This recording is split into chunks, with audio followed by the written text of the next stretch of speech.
Broken chains heal. Lady Isabel of Westmere had spent a year running from the king's men, always one step ahead. But when Sir Gareth Fitzrohan finally caught her, he did not tighten the chains. Instead, he watched her, his smirk slow. "You have been running for a long time, my lady," he murmured. "Tell me, shall I let you keep running, or do you wish to be caught?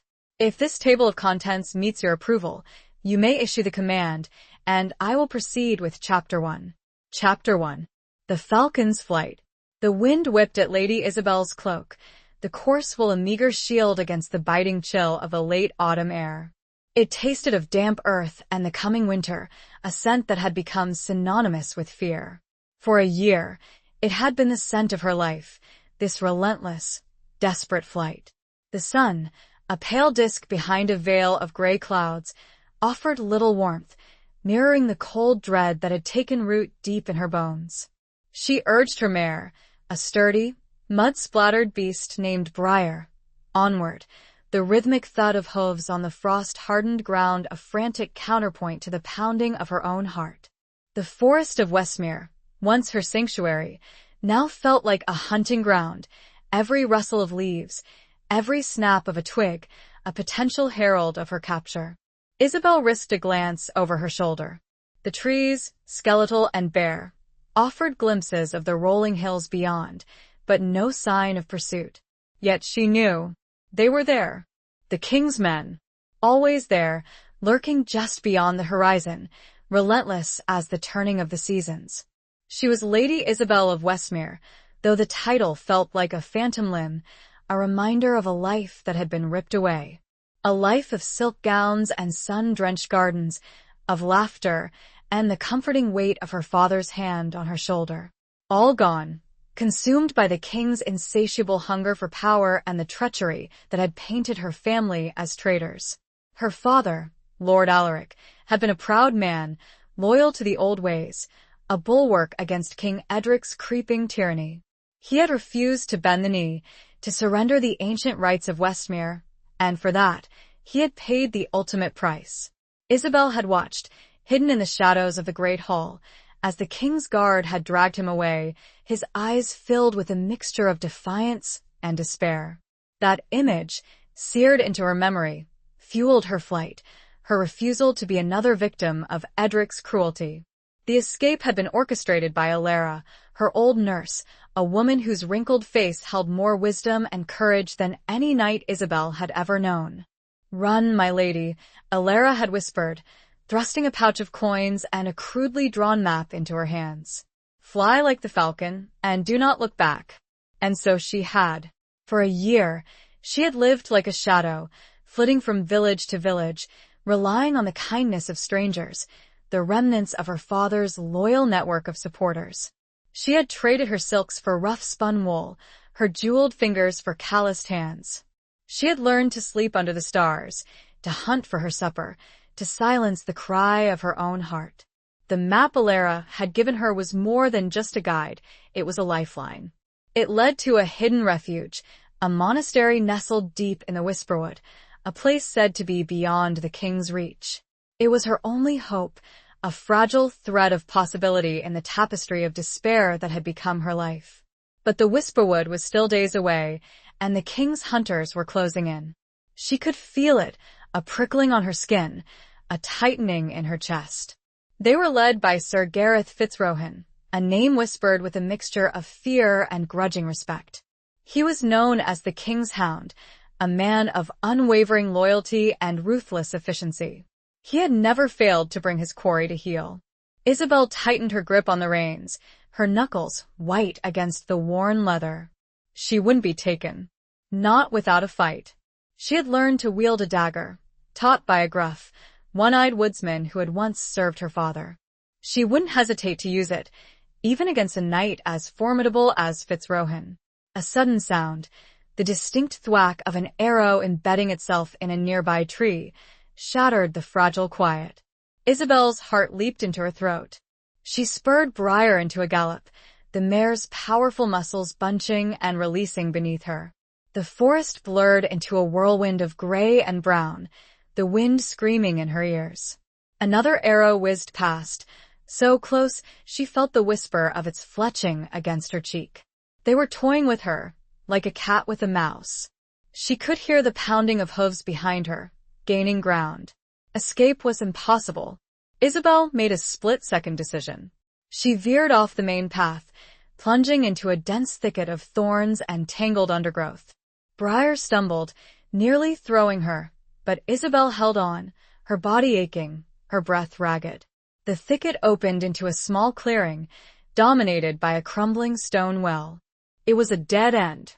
Isabel dismounted, her legs trembling, and drew her dagger. The blade, though small, felt surprisingly heavy in her hand. The sound of horses crashing through the undergrowth grew louder. A moment later, Sir Gareth Fitzrohan emerged into the clearing, his warhorse, a magnificent black stallion, rearing slightly as he reined it in. He was even more imposing than the rumor suggested. Tall and broad-shouldered, clad in gleaming steel armor, his face was a study in contrasts. Dark, intense eyes, framed by a thick mane of raven hair, held a hint of weariness, a shadow of something she couldn't quite decipher. But his jaw was set, his mouth a firm, uncompromising line. Behind him, several other knights emerged, their faces grim, their hands resting on the hilts of their swords. Isabel was surrounded, outnumbered, and outmatched. Gareth Fitzrohan dismounted with a fluid grace that belied the weight of his armor. He moved towards her, his step slow and deliberate, his gaze unwavering. He stopped a few feet away, his eyes studying her with an unnerving intensity. Isabel lifted her chin, refusing to cower. She met his gaze, her own eyes blazing with defiance. She would not beg. She would not plead. She would face her fate with the dignity of a Westmere, even if it meant her death. The silence stretched, thick and heavy, broken only by the ragged breathing of the horses and the whisper of the wind through the trees. The late afternoon sun cast long, distorted shadows across the clearing, painting the scene in shades of gray and black. Finally, Gareth Fitzrohan spoke, his voice a low rumble that seemed to vibrate through the very air around them. Lady Isabel of Westmere, he said, the words a statement, not a question. He paused, his gaze sweeping over her, taking in her mud-stained clothes, her tangled hair, the small, defiant dagger clutched in her hand. A flicker of something amusement? Pity? Crossed his features. He took another step closer, and Isabel tensed, her grip tightening on the dagger. She would not go down without a fight. Not now, not ever. He stopped again, so close she could see the faint lines etched around his eyes, the subtle scar that bisected his left eyebrow. He smelled of leather and steel, and something else, something wild and untamed, like the forest itself. He smirked, the expression slow and deliberate, a hint of challenge in his dark eyes. "You have been running for a long time, my lady," he murmured, his voice deceptively soft. "Tell me, shall I let you keep running, or do you wish to be caught?" The question hung in the air, heavy with unspoken implications, a challenge that went far beyond the simple act of capture. It was a question that demanded she confront not just her pursuer, but herself and the choices that had led her to this desperate moment. The wind seemed to hold its breath, awaiting her answer. Chapter 2. Whispers in the Shadow. Isabel's grip tightened on the dagger, the cold steel a small comfort against the overwhelming sense of dread. His words, deceptively simple, were a labyrinth of hidden meanings. "Shall I let you keep running, or do you wish to be caught?" It was a mockery, a cruel game played by a hunter who had already cornered his prey. Or was it? There was something in his eyes, a flicker of something beyond the cold calculation of a king's enforcer, that gave her pause. A weariness, perhaps, or a hint of something else. Something that resonated with the own weariness that had settled deep into her soul. She forced herself to meet his gaze, her own eyes narrowed. "I wish for none of this," she said, her voice surprisingly steady, despite the tremor in her hands. "I wish for the life that was stolen from me. I wish for my father's name to be cleared. I wish for the king's tyranny to end." A flicker of surprise, quickly masked, crossed Gareth's face. He hadn't expected defiance, perhaps, only the whimpering pleas of a frightened noblewoman. He had expected her to break, to crumble under the weight of his authority. But Isabel was made of sterner stuff. The year of hardship, of constant fear, had forged a resilience within her that she hadn't known she possessed. "Brave words, my lady," Gareth said, his voice still low, but with a hint of steel now, underlying the softness. "But words will not change the king's decree. You are branded a traitor, your lands forfeit, your family name extinguished." "Lies." Isabel spat, the word a venomous whisper. "My father was loyal. He was betrayed by those who coveted his power, by those who whispered poison in the king's ear." Gareth's expression remained impassive, but his eyes narrowed slightly. "The king's justice is not to be questioned, Lady Isabel." "Justice?" Isabel laughed, a harsh, brittle sound that echoed through the clearing. "There is no justice in Edric's court. Only ambition and cruelty." She saw a muscle twitch in Gareth's jaw, a fleeting sign of what? Irritation? Doubt? She couldn't be sure. He was a master of control, his emotions carefully guarded behind a mask of stoicism. "Enough," Gareth said, his voice sharper now. "You will come with me, peacefully or by force. The choice is yours." Isabel knew she had no choice. She was surrounded, outnumbered. The dagger in her hand was a pathetic weapon against a knight clad in full armor. But she wouldn't surrender. Not entirely. "And if I choose to fight?" she asked, her voice a challenge. A flicker of admiration, quickly suppressed, crossed Gareth's face. "Then you will die," he said simply. "And your death will accomplish nothing." He was right, of course. Her death would be a footnote in the king's bloody reign, a minor inconvenience. But it would also be a final act of defiance, a refusal to be broken. She considered her options, her mind racing.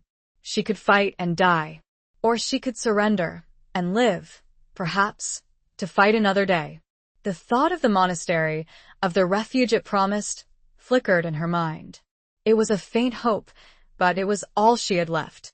"I will go with you," she said, her voice low, but firm. "But not as a prisoner, as a guest." Gareth raised an eyebrow, a hint of amusement in his eyes. "A guest?" he repeated, the word laced with irony. "You have my word," Isabel said, holding his gaze. "I will not attempt to escape. For now." The "for now" hung in the air between them, a silent acknowledgement of the precariousness of her situation, a promise of future defiance. It was a gamble, a desperate attempt to buy herself time, to find a way to turn the tables on her captor. Gareth studied her for a long moment, his gaze probing, searching for any sign of deception. He seemed to weigh her words, her posture, the fire that still burned in her eyes, despite her outward surrender. The air crackled with unspoken tension, the silence broken only by the rustling of leaves and the distant caw of a crow. Finally, he nodded, a slow, deliberate movement. "Very well, Lady Isabel," he said. "You will be my guest. But understand this. Any attempt to escape, any act of defiance, will be met with swift and severe consequences." He gestured to one of his men, a burly knight with a scarred face. "Escort Lady Isabel to her quarters," he said, "and see that she is treated with respect." The word, respect, sounded strange, coming from him, laced with a subtle undercurrent of warning. Isabel knew it was a conditional respect, a fragile truce that could be broken at any moment. The knight approached her, his eyes wary, his hand resting on the hilt of his sword. Isabel sheathed her dagger, a gesture of reluctant submission. She allowed him to take her arm, his grip firm but not brutal. As they led her away, Isabel risked a glance back at Gareth Fitzrohan. He was watching her, his expression unreadable, his dark eyes filled with a mixture of curiosity and something else. Something that sent a shiver down her spine, a feeling that was both unsettling and strangely intriguing. The sun had begun to set, casting long, eerie shadows across the clearing. The forest seemed to hold its breath, as if waiting, watching, to see what would happen next. The whispers in the shadow had begun, and Isabel knew that her journey, far from being over, had just entered a new and even more dangerous phase. The game had changed, but she was still in it, and she would play it to the end, even if it meant facing the darkness that surrounded her and the enigmatic knight who held her fate in his hands. The falcon had been caught, but its spirit remained unbroken. Chapter 3. The Hunter's Snare. The journey to Gareth's stronghold, a fortress known as Raven's Peak, was a blur of muted landscapes and strained silence. Isabel rode Briar, escorted by the scarred knight, whose name she learned was Sir Calin, and 2 other men at arms. They treated her with a cautious deference, a blend of respect for her title and wariness of her potential for defiance. They spoke little, and Isabel, lost in her own thoughts, made no attempt at conversation. The countryside they traversed was a tapestry of rolling hills, bare forests, and the occasional, huddled village. The signs of the king's heavy hand were everywhere: neglected fields, shuttered houses, and the fearful glances of the peasants they passed. It was a stark reminder of the world she had lost, and the world she was now forced to navigate. Isabel's mind reeled with questions, with anxieties that gnawed at her resolve. What was Gareth's plan? Why had he offered her this strange, conditional freedom? Was it a genuine gesture of mercy, or a more subtle form of cruelty, a way to break her spirit before delivering her to the king? She tried to decipher the enigmatic knight, to find some clue to his motives in her brief encounter with him. He was a paradox, a man of steel and shadow, capable of both ruthless efficiency and surprising restraint. There was a weariness in his eyes, a hint of something buried deep beneath the surface, that intrigued her. It was a weariness she recognized, a reflection of her own exhaustion, her own struggle against the overwhelming forces arrayed against her. As dusk settled, painting the sky in shades of deep purple and blood orange, they reached the foothills of the mountains. Raven's Peak loomed above them, a forbidding silhouette against the fading light. It was a fortress built for war, a massive structure of gray stone, perched precariously on a craggy outcrop, its towers piercing the sky like jagged teeth. The sight of it sent a shiver of apprehension down Isabel's spine. It was a cage, however gilded, a place of confinement and uncertainty. Yet, she forced herself to maintain a facade of composure, to meet the challenge with the dignity of her lineage. They rode through the massive gates, the iron portcullis groaning in protest as it was raised. The courtyard was a hive of activity, filled with soldiers, servants, and the clang of the blacksmith's hammer. Isabel was immediately aware of the stares, the curious, assessing glances that followed her every move. She was an anomaly, a foreign element in this world of warriors and war. Sir Calin led her to a set of stone steps, which spiraled upwards into the heart of the fortress. The air grew colder, the sounds of the courtyard fading behind them. They passed through long, dimly lit corridors, the walls adorned with tapestries depicting scenes of battle and hunting. The silence was oppressive, broken only by the echo of their footsteps. Finally, they reached a heavy oak door, bound with iron. Sir Calin produced a large key and unlocked it, pushing the door open with a creak. "Your quarters, my lady," he said, his voice devoid of any inflection. Isabel stepped inside, her eyes adjusting to the dim light. It was a surprisingly spacious chamber, though sparsely furnished.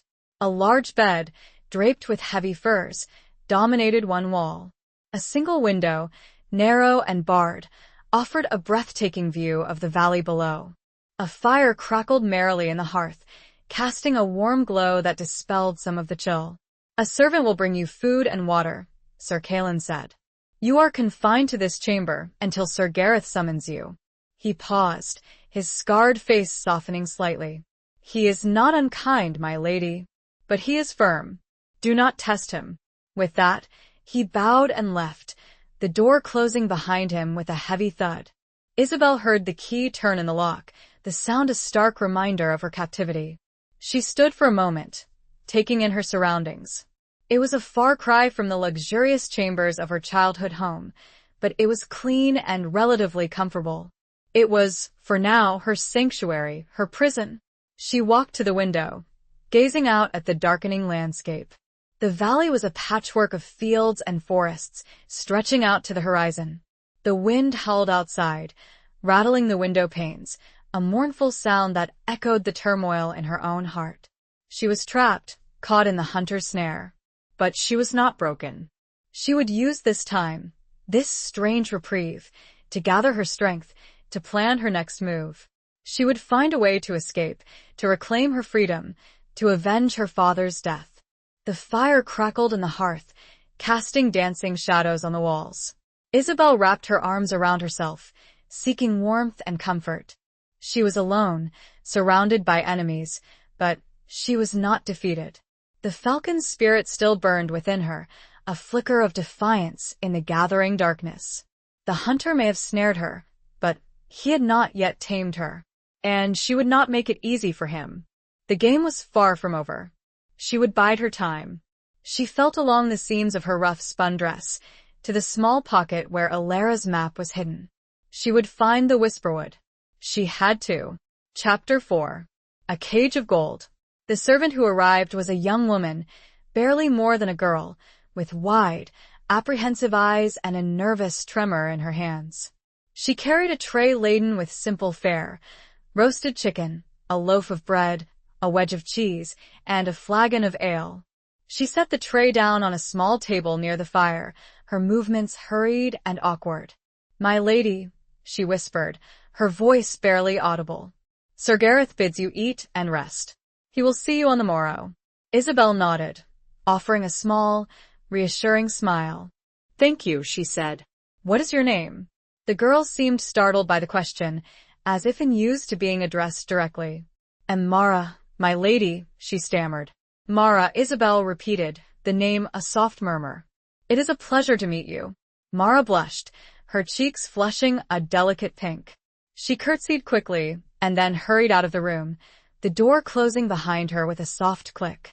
Isabel was left alone once more, the silence of the chamber pressing in on her. She approached the table, her appetite surprisingly meager despite the long journey. She picked at the food, her mind racing, trying to make sense of her situation. The chamber, though a prison, was not without its comforts. The fire provided warmth, the bed looked inviting, and the view from the window, even in the darkness, was captivating. It was a cage of gold, a carefully crafted illusion of comfort designed to lull her into complacency. But Isabel was not fooled. She knew that beneath the surface of civility lay a world of danger and uncertainty. Gareth Fitzrohan was a complex and unpredictable man, his motives shrouded in mystery. She needed to understand him, to find his weakness, if she was to have any chance of escaping his grasp. After forcing down a few bites of food, she rose and walked to the window. The moon had risen, casting a silvery glow over the landscape. The mountains loomed around her, their peaks shrouded in mist, their slopes covered in a blanket of dark forest. It was a wild, untamed beauty, a stark contrast to the rigid order of Raven's Peak. She thought of the Whisperwood, of the monastery that promised sanctuary. It seemed a lifetime away, a distant dream in the face of her present reality. But she clung to that hope, to the belief that she could somehow reach it, that she could find a way to reclaim her freedom. She spent the rest of the evening pacing the chamber, her mind restless, her body tense. She examined every detail of the room, searching for any sign of weakness, any possibility of escape. The window was too narrow, the door too solid. She was well and truly trapped. As the hours passed, exhaustion began to creep in. She finally lay down on the bed, pulling the furs around her, seeking warmth and comfort. But sleep eluded her. Her mind was a whirlwind of images and anxieties, of memories of her father, of the fear of capture, of the enigmatic gaze of Gareth Fitzrohan. She tossed and turned, her dreams haunted by shadows and whispers. She saw her father's face, his eyes filled with sorrow and reproach. She saw the king's cruel smile, his hand dripping with blood. She saw Gareth Fitzrohan, his expression unreadable, his hand outstretched, offering her either salvation or damnation. She woke with a start, her heart pounding, her body drenched in sweat. The fire had burned low, the chamber shrouded in darkness. The first rays of dawn were beginning to filter through the narrow window, painting the sky in shades of pale gray and pink. Isabel rose, feeling weary and unrest. She splashed cold water on her face from a basin that Mara had left, trying to shake off the lingering effects of her nightmares. She dressed in the same rough-spun clothes she had been wearing for days, feeling the coarse fabric against her skin, a constant reminder of her fallen status. She knew that today would be a crucial day. She would face Gareth Fitzrohan again, and she needed to be prepared. She needed to be strong, to be cunning, to find a way to use his own game against him. She paced the chamber, waiting for the summons, her mind sharp, her senses alert. The falcon was caged, but its spirit remained unbroken. It was waiting for the opportune moment, the slightest opening, to spread its wings and soar once more. The hunter might have thought he had won, but the game was far from over. And Isabel of Westmere was a player who refused to be defeated. She heard a knock at the door, a firm rap that was too authoritative to belong to Mara. She straightened, bracing herself. Chapter 5. The Price of Freedom. Isabel took a deep breath, composing herself before speaking. "Enter," she said, her voice steady, betraying none of the turmoil she felt within. The door opened, and Gareth Fitzrohan stood on the threshold. He was dressed in dark, practical clothing, a leather jerkin over a linen shirt, his sword belted at his side. He looked less imposing than he had in full armor, but no less formidable. His dark eyes, as always, held a depth of intensity that was both unsettling and captivating. He stepped inside, closing the door behind him. He surveyed the chamber, his gaze lingering for a moment on the untouched food on the table, before returning to Isabel. "You did not eat," he observed, his voice a low rumble. "I was not hungry," Isabel replied, meeting his gaze directly. He raised an eyebrow, a hint of amusement in his eyes. "A noblewoman who refuses food? A rare occurrence, indeed." "I am no longer a noblewoman in the eyes of your king," Isabel retorted, her voice laced with bitterness. "I am a fugitive, a traitor, a prisoner." Gareth's expression remained unchanged, but his eyes narrowed slightly. "You are my guest, Lady Isabel, as we agreed. A guest who is confined to a single chamber under constant guard?" Isabel Chaligny. "That is hardly my definition of hospitality." "It is a necessary precaution," Gareth said, his voice smooth, but with an underlying edge of steel. "You are a valuable asset. I cannot risk losing you." "Valuable to whom?" Isabel asked, her voice sharp. "To the king? Or to you?" A flicker of something surprise? Annoyance? Crossed Gareth's face. He hadn't expected her to be so bold, so direct. He had anticipated a more submissive, more fearful prisoner. But Isabel was proving to be a far more challenging adversary than he had bargained for. He took a step closer, his presence filling the small chamber. "To both, perhaps," he said, his voice low, his gaze holding hers captive. "The king desires your capture, your punishment. I have other considerations." "What considerations?" Isabel asked, her heart beating faster. His words were veiled, ambiguous, hinting at something deeper, something hidden beneath the surface of his duty to the king. He hesitated for a moment, as if weighing his words carefully. "You are the key to Westmere," he said finally. "Your family's lands, your people, they are loyal to you, even in your absence. The king believes that by controlling you, he can control them." "And you?" Isabel pressed, her voice barely a whisper. "What do you believe?" He took another step closer, so close she could feel the warmth of his body, smell the faint scent of leather and steel that clung to him. "I believe that there is more to this story than the king allows," he said, his voice barely audible. "I believe that your father may have been wronged." Isabel's breath caught in her throat. His words were a shock, a glimmer of hope in the darkness that surrounded her. Was it possible? Could he be an ally, a secret sympathizer to her cause?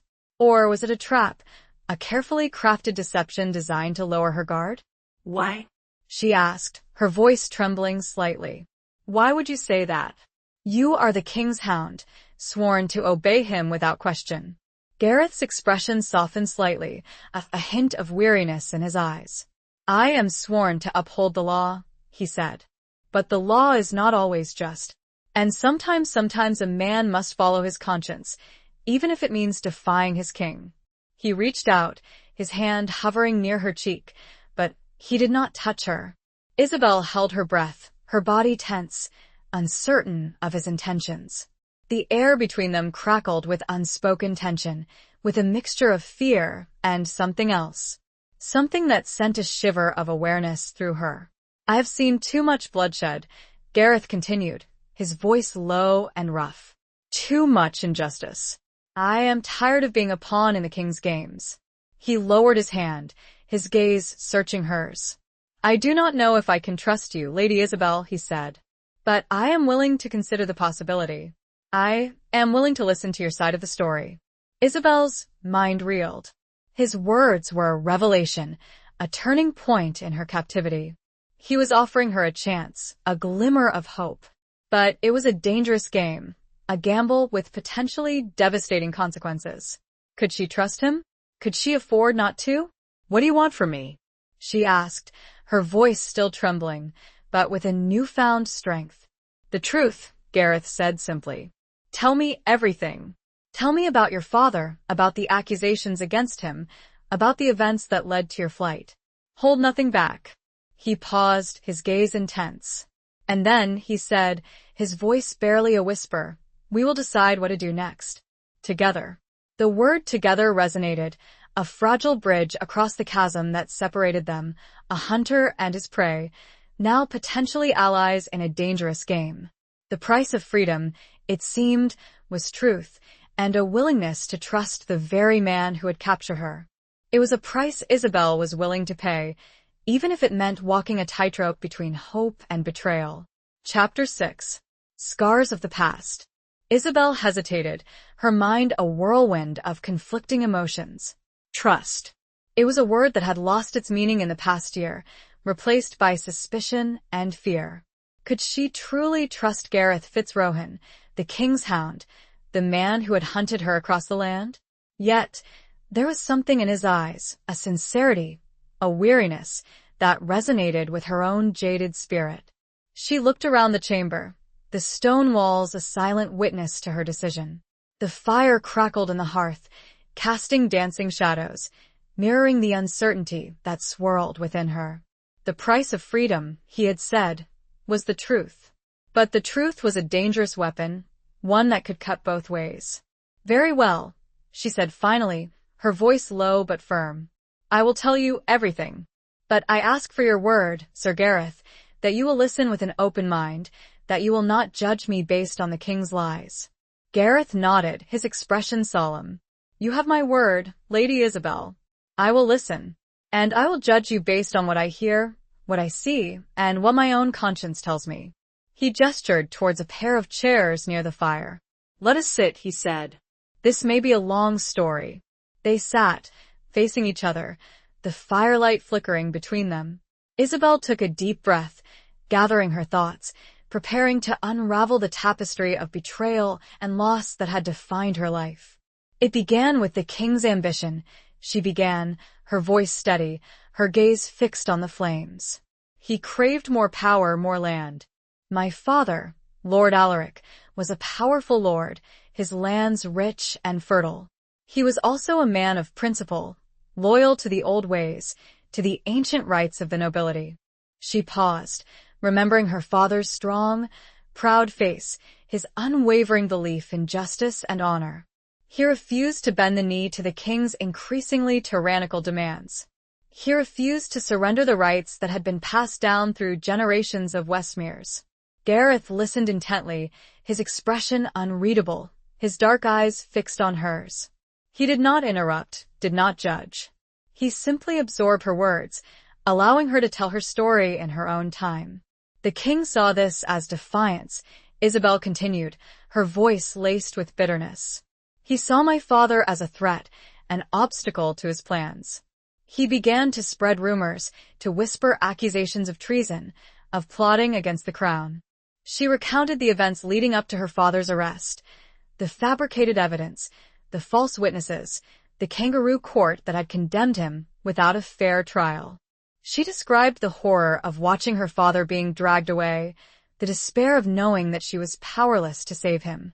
They accused him of conspiring with the northern lords, Isabel said, her voice shaking slightly, of planning a rebellion against the king. It was all lies, fabricated by Lord Elmsworth, the king's closest advisor, a man who coveted my father's lands and influence. A flicker of something recognition crossed Gareth's face. Elmsworth, he murmured, the name a soft curse. Isabel nodded. He was the serpent in the king's ear, she said. He poisoned the king's mind against my father and against anyone who dared to question his authority. She described her escape, orchestrated by her old nurse, Alara, and her year of living in hiding, constantly on the run, always fearing capture. She spoke of the kindness of strangers, the loyalty of those who still believed in her father's innocence, and the constant dread of knowing that the king's hunters were always close behind. As she spoke, she saw a change in Gareth's expression. The initial skepticism, the guarded neutrality, began to melt away, replaced by something else. Something akin to sympathy, perhaps even understanding. He asked questions, probing, insightful questions that showed he was not merely listening, but truly engaging with her story. He asked about the evidence against her father, about the witnesses, about the political climate at court. He asked about her own beliefs, her own hopes for the future. "And what is it you hope for, Lady Isabel?" he asked, his voice gentle. "If you could have anything, what would it be?" Isabel hesitated, surprised by the question. She had been so focused on survival, on escape, that she had barely allowed herself to dream of the future. "I want justice," she said finally, her voice filled with a quiet intensity. "I want my father's name cleared, his lands restored. I want the king to be held accountable for his crimes. I want peace." She looked at him, her eyes searching his. "I know it is a foolish dream," she said, "but it is all I have left." Gareth met her gaze, his own eyes filled with a mixture of sadness and something else. Something that looked almost like hope. "It is not a foolish dream, Lady Isabel," he said, his voice low and earnest. "It is a dream worth fighting for." He paused, his gaze holding hers. "I cannot promise you justice," he said. "I cannot promise you that I can clear your father's name or restore your lands. But I can promise you this. I will help you. I will do everything in my power to uncover the truth, to expose the lies that have been told, to bring those responsible to justice." His words were a balm to her wounded soul, a ray of light in the darkness that had enveloped her. She had found, in the most unlikely of places, an ally, a champion. "Thank you," she whispered, her voice choked with emotion. "Thank you, Sir Gareth." He smiled, a rare, genuine smile that transformed his face, softening the hard lines, revealing a glimpse of the man beneath the armor. "Do not thank me yet, Lady Isabel," he said. "We have a long and dangerous road ahead of us, but we will walk it together." He looked her directly in the eyes. "Tell me about this map." Chapter 7. The King's Decree. Isabel's hand instinctively went to the hidden pocket within her dress, her fingers tracing the outline of Alara's map. The mention of it, by Gareth, had sent a jolt of both hope and apprehension through her. It was her lifeline, her path to sanctuary, but it was also a secret she had guarded fiercely, revealing it to no one. "The map," she repeated, her voice hesitant. How did you know about it?" Gareth's expression remained unreadable, his dark eyes holding hers captive. "I am the king's hound, Lady Isabel," he said, his voice a low murmur. "I have my sources. I know more than you might think." He paused, his gaze softening slightly. "I also know that Alara, your old nurse, was a woman of great wisdom and foresight. She would not have sent you on this journey without a plan, without a destination in mind." Isabel nodded, her trust in him, though still fragile, growing stronger with each passing moment. He was perceptive, intelligent, and surprisingly intuitive. He had seen through her defenses, understood her plight, and now he was offering his help. "It leads to a monastery," she said, her voice barely a whisper. A hidden refuge in the Whisperwood, a place said to be beyond the king's reach. Gareth's eyebrows rose slightly. The Whisperwood, he repeated, the name a soft echo. A place of legend, of myth. Many believe it to be nothing more than a fairy tale. It is real, Isabel insisted, her voice firm. Alara knew of it. She had connections, secret connections to those who dwell within its borders. She hesitated, then made the decision. She reached into her pocket and withdrew the map, unfolding it carefully on the table between them. It was a crudely drawn piece of parchment, faded and worn, with symbols and markings that were only partially decipherable. Gareth leaned closer, his gaze studying the map intently. He traced the lines with his finger, his brow furrowed in concentration. This is unusual, he said. The markings, they are not of any known cartography. They are older, perhaps even pagan. Isabel nodded. Alara said it was an ancient path, she said. A way to a place that has existed for centuries, hidden from the eyes of the world. They spent the next hour poring over the map, trying to decipher its secrets.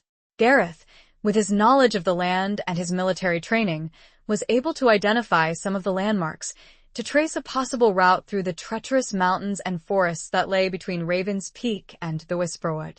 As they worked, a sense of camaraderie, of shared purpose, began to develop between them.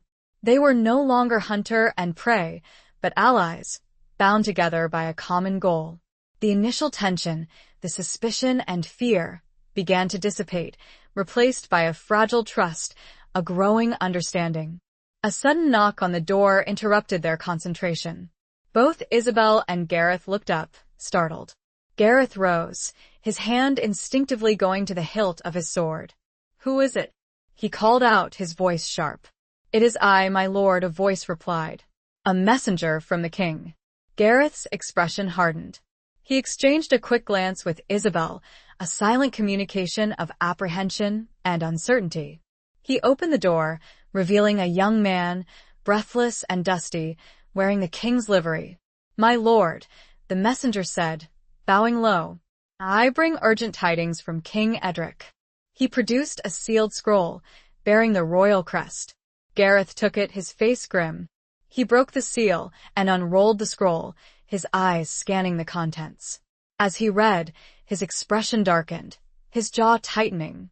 Isabel watched him, her heart pounding with dread. She had a premonition, a sinking feeling that the news was not good. Gareth finished reading and looked up, his eyes meeting hers. His face was a mask of controlled fury, his voice tight with suppressed anger.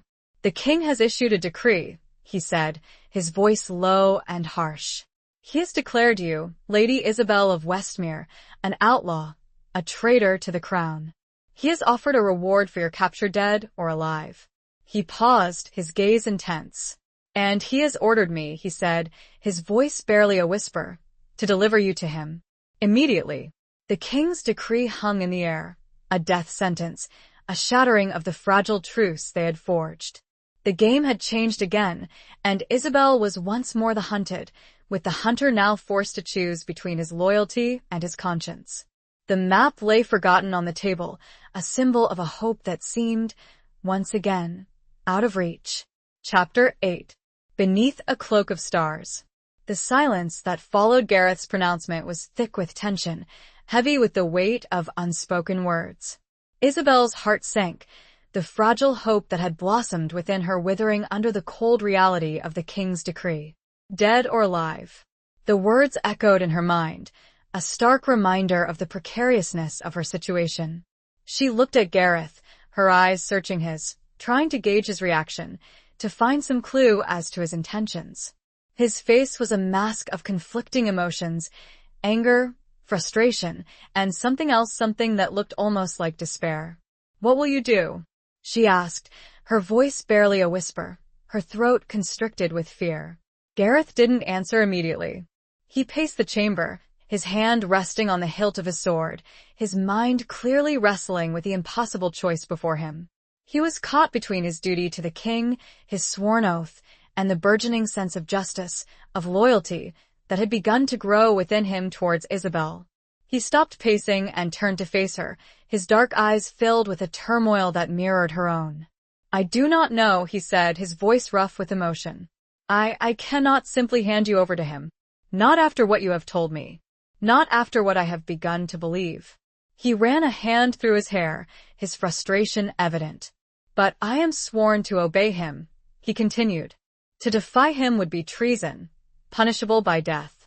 Not just for me, but for all those under my command, for all those who depend on me." Isabel understood his dilemma. She knew the weight of responsibility that rested on his shoulders, the consequences of his actions.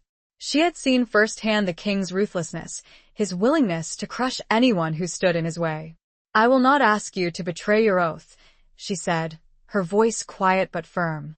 "I will not ask you to risk your life, your men, for me." She looked down at the map, still lying on the table, a symbol of her fading hope. "I will find my own way," she said. "I will escape." Gareth shook his head, his expression adamant. "No," he said. "You cannot. Not alone. The king's men are everywhere. You would not survive a day." He took a step closer, his gaze intense. "There is another way," he said, his voice low and urgent. "A dangerous way, but perhaps our only chance." Isabel looked up at him, her eyes filled with a mixture of hope and apprehension. "What way?" she asked. He hesitated, as if weighing his words carefully. "We leave," he said. "Tonight." "Together. We follow the map. We seek the Whisperwood." Isabel's breath caught in her throat. His words were a shock, a bold, reckless proposition. He was offering to defy the king, to risk everything, to help her. "But your men," she said. "Your oath, my oath be damned," Gareth said, his voice filled with a sudden, fierce determination. "I will not be a party to injustice.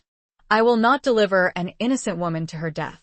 He looked at her, his eyes blazing with a fire that had been dormant within him, a fire that had been ignited by her story, by her courage, by her unwavering spirit. "I made you a promise, Lady Isabel," he said. "I will help you. And I will keep that promise, even if it means facing the king's wrath." His decision, made in the face of overwhelming odds, sent a surge of hope through Isabel, a feeling she had almost forgotten.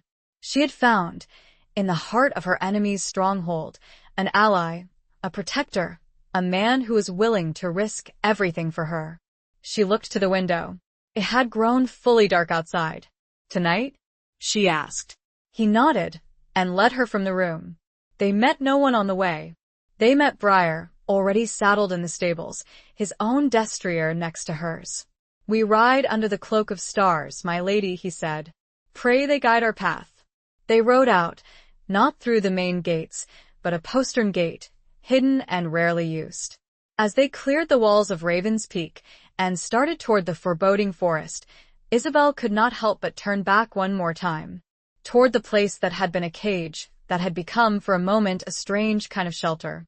A shelter guarded by a man now riding beside her, into the unknown. Chapter 9. Echoes of Betrayal. The night was a tapestry of shadows and whispers, the moon hidden behind a veil of clouds, offering only the faintest glimmer of light to guide their path.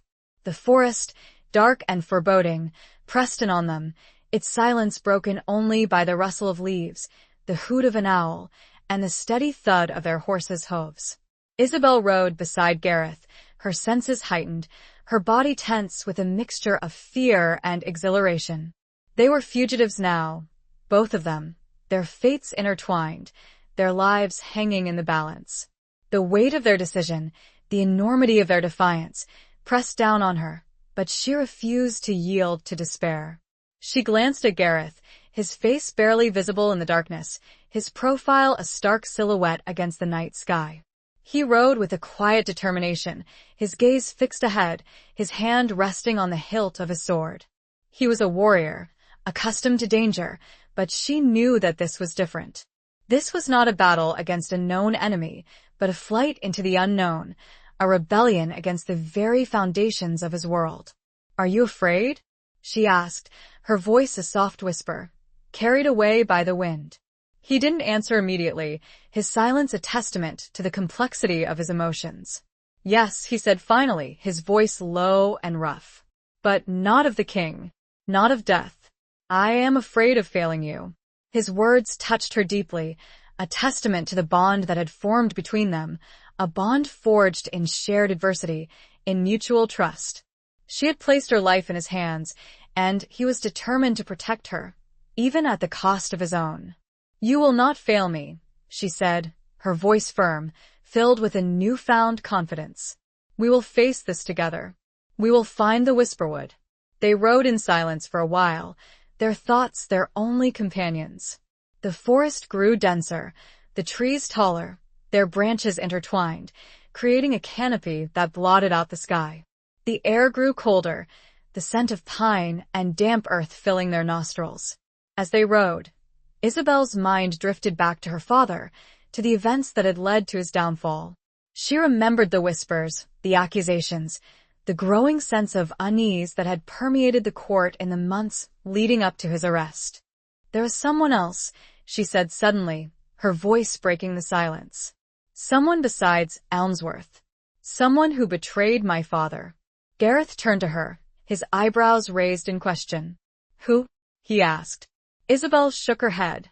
I don't know, she said. But I remember feeling a sense of something hidden, something unspoken. There were whispers, rumors of a secret plot, of a conspiracy that went beyond Elmsworth's ambition. She described the strange occurrences she had witnessed, secret meetings, hushed conversations, coded messages. She remembered a particular incident, a late-night encounter between her father and a cloaked figure, their voices raised in anger, their words lost in the shadows. I never saw the figure's face, she said. But I remember a silver ring with a serpent coiled around a sword. It was a symbol I had never seen before. Gareth's expression hardened. A serpent and a sword, he murmured. That is a dangerous symbol. It represents a secret society, a group of nobles who oppose the king, but in ways more treacherous than your father's open defiance. You know of them? Isabel asked, surprised. Gareth nodded. They are known as the Shadow Hand, he said. They operate in the shadows, their methods ruthless, their goals unclear.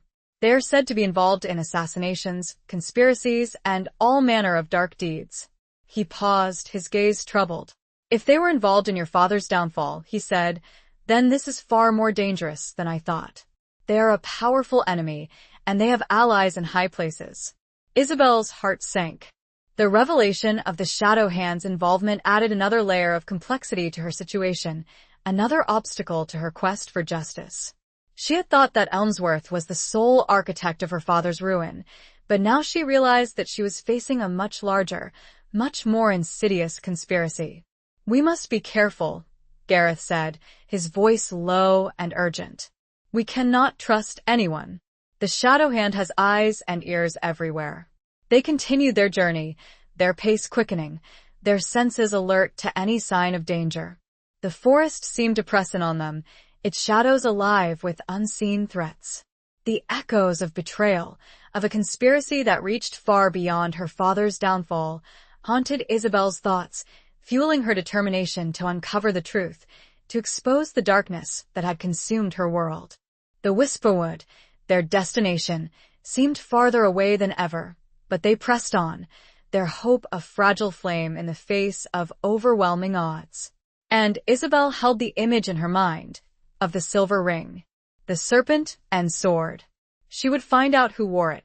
Chapter 10. The Serpent's Kiss. They rode for days, following the winding, treacherous path outlined on Alara's map. The landscape grew wilder, more unforgiving, the mountains looming around them, their peaks shrouded in mist and snow. They slept under the stars, huddled together for warmth, their meals meager, their bodies weary, but their spirits unbroken. Gareth proved to be a resourceful and skilled companion. He hunted for food, navigated the treacherous terrain, and protected Isabel from the dangers of the wilderness. He was a man of few words, but his actions spoke volumes. He was fiercely protective of her, his loyalty unwavering, his determination to keep her safe evident in every gesture, every glance. Isabel, in turn, found herself relying on him more and more. She had always been independent, strong-willed, but the harsh realities of their journey forced her to accept his help, to trust his judgment. She learned to read his moods, to anticipate his needs, to work alongside him as a partner and equal. The bond between them deepened, forged in the crucible of shared adversity. They spoke little of their pasts, of their fears, but their silence was filled with a growing understanding, a mutual respect that transcended their different backgrounds, their different worlds. They were two souls, bound together by a common goal, a shared destiny. One evening, as they camped beside a rushing stream, Gareth noticed Isabel staring intently at a small, intricately carved wooden box she had retrieved from her saddlebag. "What is that?" he asked, his voice curious. Isabel hesitated, then opened the box, revealing a single object, a silver ring, intricately designed, with a serpent coiled around a sword. Gareth's breath caught in his throat. He recognized the symbol instantly. "The Shadow Hand," he murmured, his voice filled with a mixture of dread and recognition. Isabel nodded. "It belonged to my father," she said. "I found it hidden in his chambers after his arrest. I believe it is a clue, a link to those who betrayed him." Gareth examined the ring closely, his brow furrowed in concentration. "This is dangerous," he said. "To possess this is to invite their wrath. They will stop at nothing to protect their secrets." "I know," Isabel said, her voice firm, "but I will not be intimidated. I will use this ring, this symbol, to expose them, to bring them to justice." Gareth looked at her, his eyes filled with a mixture of admiration and concern. He saw in her a strength, a determination, that he had rarely encountered before. She was not just a noble woman fleeing for her life, but a warrior, fighting for her family, for her honor, for justice. "We must be careful," he said. "We must use this wisely. It is a weapon that can cut both ways." He paused, then a thought struck him. "There is someone who might be able to help us," he said. "An old friend, a scholar who lives in a secluded monastery near the borders of the Whisperwood. He is a master of ancient lore, of symbols and secrets. He might be able to tell us more about the Shadow Hand, about the meaning of this ring." Isabel's eyes lit up with hope. "Can we reach him?" she asked. Gareth nodded. "It is a detour," he said. "It will add a few days to our journey, but it might be worth the risk. He is a man of great wisdom, and he is trustworthy." They agreed to alter their course, to seek out Gareth's friend, the scholar. The next morning, they set off, their journey taking them deeper into the mountains, towards the borders of the Whisperwood. As they rode, Gareth began to tell Isabel more about himself, about his past. He spoke of his childhood, of his training as a knight, of his early years serving the king. He spoke of his disillusionment with the king's rule, of his growing unease with the injustice he had witnessed. "I believed in honor," he said, "in duty, in loyalty. But I have seen those ideals corrupted, twisted to serve the king's ambition. I have seen innocent men condemned, loyal servants betrayed. I have participated in acts that I now regret." He looked at Isabel, his eyes filled with a deep sadness, a profound regret. "I am not the man I once was," he said. "I have been tainted by the king's darkness. But I am trying to find my way back, to reclaim the honor I have lost." Isabel reached out and touched his hand, a gesture of comfort, of understanding. "We all carry scars, Gareth," she said. "Scars of the past, wounds that may never fully heal. But we can choose to learn from them, to grow stronger, to become better versions of ourselves." Her words resonated with him, a balm to his wounded soul. He had found, in this unlikely companion, a kindred spirit, someone who understood his pain, his struggle, his desire for redemption. As they approached the monastery, nestled high in the mountains, a sense of foreboding settled over them. The air grew colder, the silence deeper, broken only by the mournful cry of a hawk circling overhead. They were entering a dangerous realm, a place where secrets were guarded fiercely, where the line between friend and foe was blurred. They were met at the gates by a silent monk, clad in a simple brown robe. Gareth spoke to him in hushed tones, showing him a small, intricately carved wooden token, a symbol of his friendship with the scholar. The monk nodded and led them inside, through a maze of corridors and courtyards, to a small, secluded chamber. An old man, with a long white beard and piercing blue eyes, sat at a table, surrounded by books and scrolls. He looked up as they entered, his gaze sharp and inquisitive. "Gareth," he said, his voice raspy but firm. "It has been a long time." Gareth bowed. "Master Elric," he said, "I have come seeking your wisdom." He introduced Isabel, explaining their plight, their quest for justice, their encounter with the Shadow Hand. He showed him the ring, the serpent coiled around the sword. Master Elric examined the ring carefully, his brow furrowed in concentration. He muttered to himself, his fingers tracing the intricate carvings. "This is a dark symbol," he said finally. "A sign of a dangerous and ancient society. The Shadow Hand, they are a force to be reckoned with." He looked at Isabel, his eyes filled with a mixture of pity and warning. "You have stumbled upon a web of secrets, Lady Isabel," he said. "A conspiracy that reaches to the highest levels of the kingdom. Be warned, the Serpent's Kiss is deadly." He agreed to help, to share his knowledge of this sect, but cautioned it would take time. They were running out of it. Chapter 11. A Dance of Deception. Master Elric's words hung in the air, a chilling reminder of the dangers they faced. The monastery, though a sanctuary of sorts, felt less secure now, the shadows seeming to deepen, the silence to press in on them. They were caught in a web of intrigue, their every move watched, their every decision fraught with peril. The scholar, true to his word, immersed himself in his ancient texts, spending hours poring over scrolls and manuscripts, seeking any clue, any reference to the Shadow Hand and their insidious influence.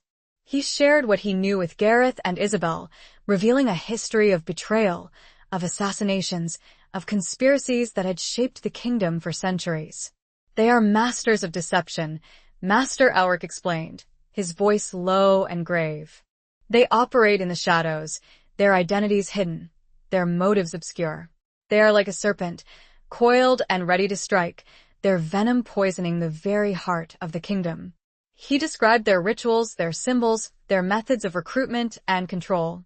He spoke of their network of spies and informants, their influence within the royal court, their reach extending to every corner of the land.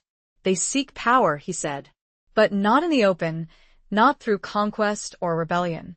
They seek to control the king, to manipulate events from behind the scenes, to shape the destiny of the kingdom to their own twisted ends." He revealed that the serpent and sword symbol represented a twisted form of justice, a belief in their own right to judge and punish those who opposed them.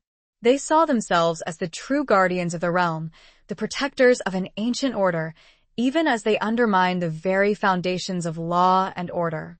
Isabel listened intently, her mind racing, trying to piece together the fragments of information, to find a pattern, a weakness in their seemingly impenetrable armor. She remembered the whispers, the rumors, the strange occurrences she had witnessed at court. She began to see the hand of the Shadow Hand in events she had previously attributed to Elmsworth's ambition or the king's paranoia. "My father, he must have known," she said, her voice filled with a sudden realization. "He must have discovered their plot, their influence over the king. That is why they targeted him, why they framed him for treason." Master Elric nodded. "It is likely," he said. "Your father was a man of principle, of honor. He would not have tolerated their corruption, their treachery. He was a threat to them, and they eliminated him." Gareth, who had been listening silently, spoke up. "We need proof," he said. "We need evidence that we can use to expose them, to bring them to justice." Master Elric shook his head. "Proof is difficult to obtain," he said. "They are masters of concealment, of covering their tracks. They leave no trace, no witnesses, no evidence that can be used against them." "There must be something," Isabel insisted. "Some weakness, some flaw in their plan. We must find it." They spent the next few days in intense discussion, brainstorming ideas, analyzing every piece of information they had gathered. They studied the map again, searching for any clue, any hidden message that Alara might have left for Isabel. They also practiced their skills. Gareth, using the monastery's training yard, honed Isabel's abilities with a dagger, teaching her how to defend herself, how to fight if necessary. He was a demanding but patient teacher, pushing her to her limits, but always with a sense of respect, of encouragement.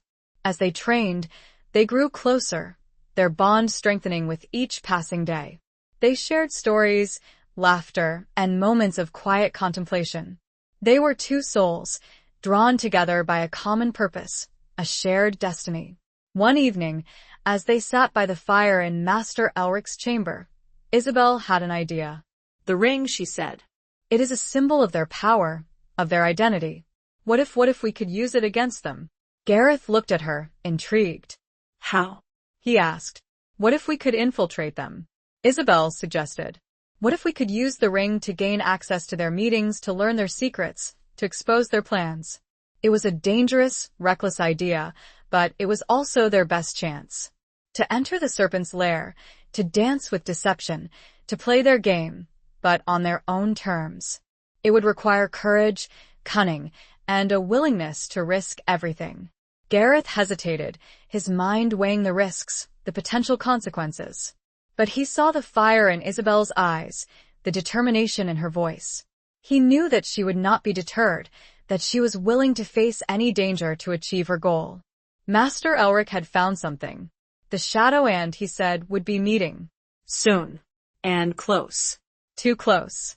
He gave them the details. "Very well," he said finally. "We will do it. We will dance with the serpent. But we will do it together." They planned their next move under the cloak of night. It would be a dangerous dance. A deadly one if they failed. Chapter 12. The Lion's Roar. The meeting place was an abandoned hunting lodge, nestled deep within a secluded forest, a few hours' ride from the monastery. It was a place of shadows and secrets, a fitting location for the clandestine gathering of the Shadowhand. Gareth and Isabel prepared meticulously, honing their plan, rehearsing their roles. They would pose as members of a distant branch of the society, seeking to establish contact with the main body. Isabel would wear the ring, the serpent and sword, as a symbol of her supposed allegiance.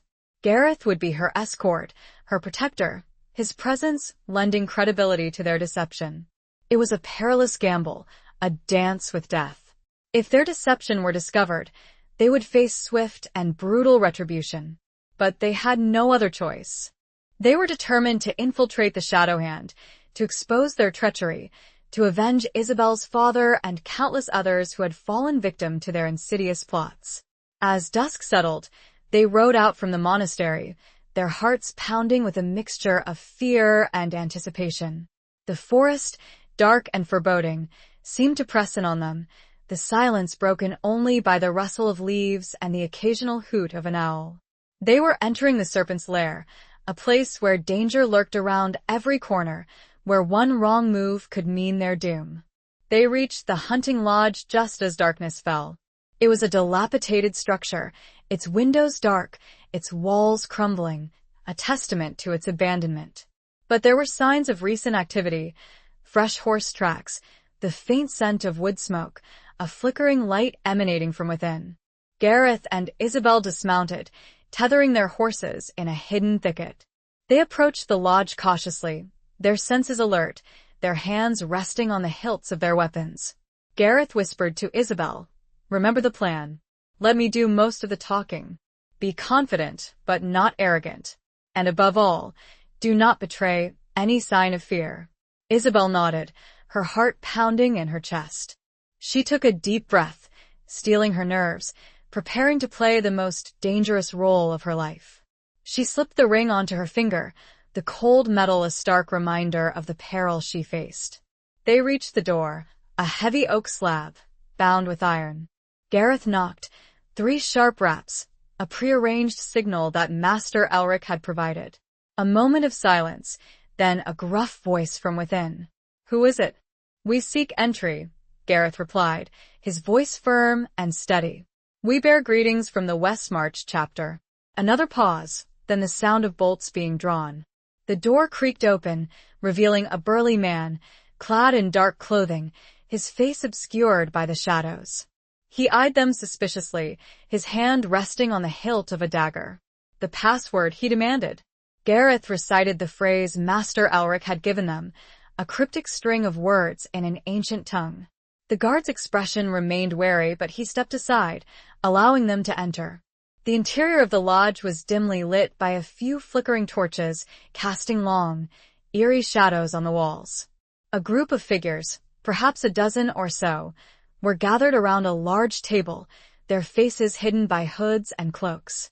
The air was thick with tension, with a scent of incense and something darker, more sinister.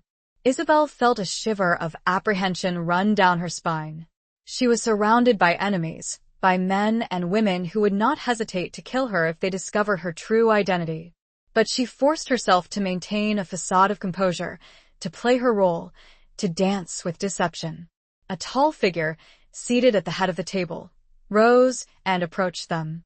He was cloaked and hooded like the others, but there was an air of authority about him, a sense of power that emanated from his very presence. "Welcome," he said, his voice deep and resonant.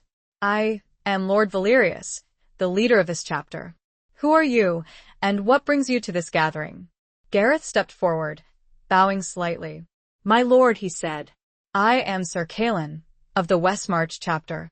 This is Lady Lyra, a member of our order." He gestured towards Isabel, her hand, with the ring, subtly displayed.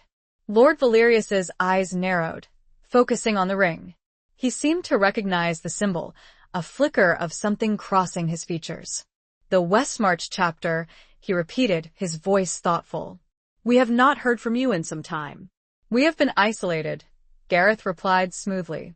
"We have been consolidating our power, expanding our influence. We seek to reconnect with the main body, to coordinate our efforts." Lord Valerius studied them for a long moment, his gaze probing, searching for any sign of deception. The silence stretched, thick and heavy, the tension in the room palpable. Suddenly, a voice roared from the back of the room. "Lies." The voice was familiar, chillingly so. "They are spies. Intruders." All eyes turned towards the speaker. A figure stepped forward, pushing back his hood, revealing his face. It was Lord Elmsworth, the king's advisor, the man who had orchestrated Isabel's father's downfall. Isabel's heart leaped into her throat. She had been recognized. Their deception had been discovered. The lion had roared, and the hunt was on. Chapter 13. Flames of Defiance. Elmsworth's accusation hung in the air, a death knell to their carefully constructed deception. Isabel's mind raced, her body tensing for flight or fight. She saw Gareth's hand move towards his sword, his expression grim, his eyes filled with a mixture of anger and determination. "Seize them," Elmsworth commanded, his voice ringing with authority. "They are traitors, enemies of the king." The hooded figures around the table stirred, their hands moving towards their weapons. The air crackled with tension, the scent of danger palpable. Isabel and Gareth were surrounded, outnumbered, their fate hanging in the balance. But Gareth did not hesitate. With a swift, fluid movement, he drew his sword, the steel gleaming in the flickering torchlight. "Run, Isabel," he roared. "Get out of here." He lunged towards Elmsworth, his sword a blur of motion. The element of surprise was on their side, but only for a moment. Chaos erupted in the lodge. The hooded figures, recovering from their initial shock, drew their weapons and attacked. Isabel, heeding Gareth's command, turned and fled towards the door. But her path was blocked by two of the Shadowhand members, their daggers drawn, their faces grim. She had no choice but to fight. She drew the dagger Gareth had given her, the cold steel a small comfort in her hand. She remembered his lessons, his instructions, his unwavering belief in her ability to defend herself. She would not cower. She would not surrender. She would fight with the courage and determination of a Westmere.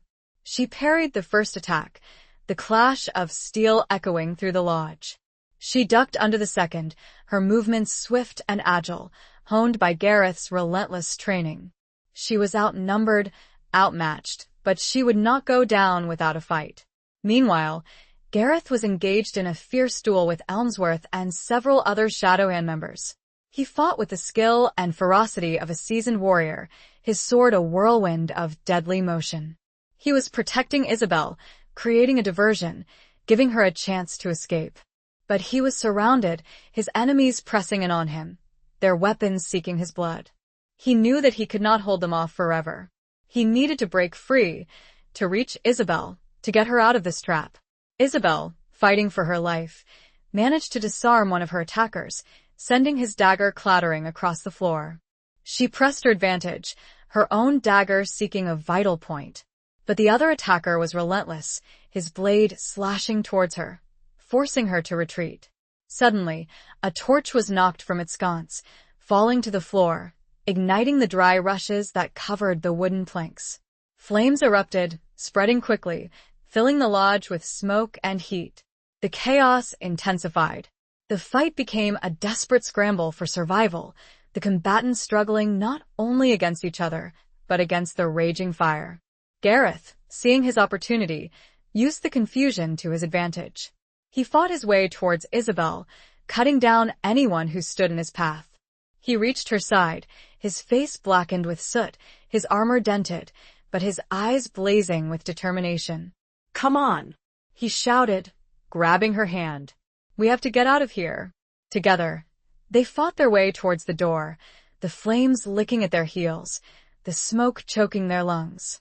They burst out into the cool night air, gasping for breath, their bodies trembling from exertion and adrenaline. They ran towards their horses, the sound of pursuit echoing behind them. They mounted quickly, spurring their steeds into a gallop, fleeing the burning lodge, the scene of their failed deception.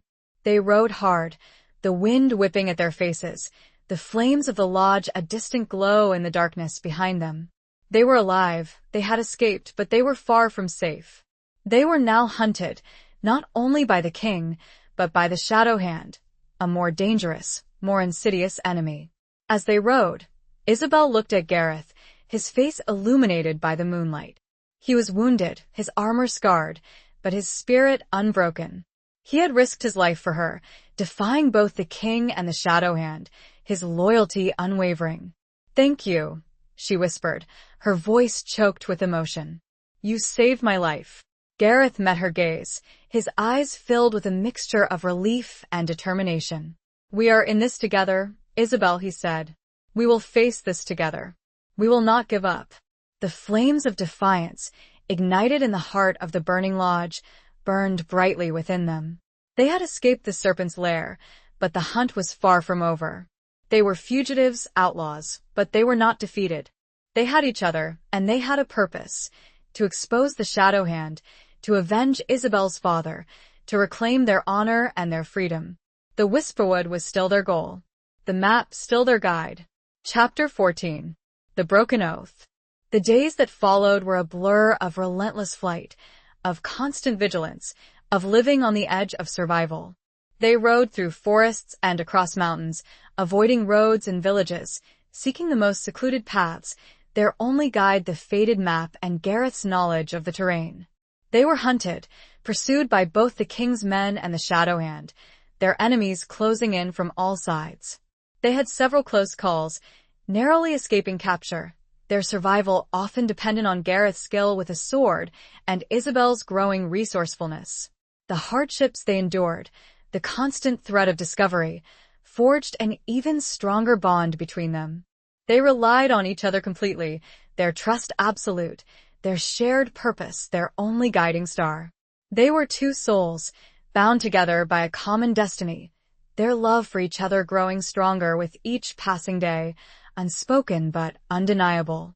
One evening, as they camped in a hidden cave, high in the mountains, Gareth sat staring into the flames of their small fire, his expression troubled, his eyes filled with a deep sadness. Isabel, sensing his inner turmoil, sat beside him, placing a comforting hand on his arm. "What is it, Gareth?" she asked softly. "What troubles you?" He hesitated, then spoke, his voice low and rough. "I have broken my oath," he said. "I have betrayed my king. I have become an outlaw." He looked at her, his eyes filled with a mixture of regret and defiance. "I do not regret saving you, Isabel," he said. "I do not regret fighting for justice. But I was a knight, sworn to uphold the law, to serve my king. and now I am nothing. Isabel understood his pain, his sense of loss. He had sacrificed everything, his honor, his position, his future, all for her, for a cause he believed in. She had witnessed his internal struggle, his conflict between duty and conscience, and she admired him for his courage, for his willingness to choose the right path, even when it meant sacrificing everything he held dear.